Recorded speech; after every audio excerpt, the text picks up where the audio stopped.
সাকিব আল হাসানের বিষয়ে আমার বক্তব্য পরিষ্কার। খেলার বাইরে সাকিব আল হাসানের নাম দেশপ্রেম হোক না, সে প্রতিদিনই টাকার পিছনে ঘুরে, এগুলা মানুষ সাধারণত কেন জানি মেনে নিছে। আমিও এখন এর বাইরে না। আমার কথা হচ্ছে যে সে অল্প বেয়াদব হোক, কমিটমেন্ট, এগুলা কোনো কিছুর ব্যাপারে আপনি আর আশা করে লাভ নেই। সাকিবরে আপনি শুধু খেলার জন্য রেখে দেন, যা ইচ্ছা করুক, খেলার আগের দিন আইসা। এটা বাংলাদেশে না পৃথিবীর আর কোনো দেশে আছে কিনা। নির্বাচন শেষ হতে না হতেই এমপি সাকিব আল হাসানকে নিয়ে এবার মুখ খুলল ব্যারিস্টার সুমন।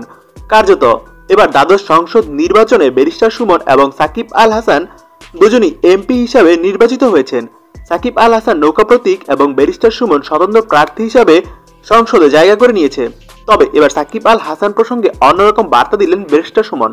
তিনি বললেন, একজন খেলোয়াড় হিসেবে সাকিব আল হাসান ঠিক আছে, কিন্তু তার কাছে আপনি এর চাইতে বেশি কিছু আশা করতে পারেন না।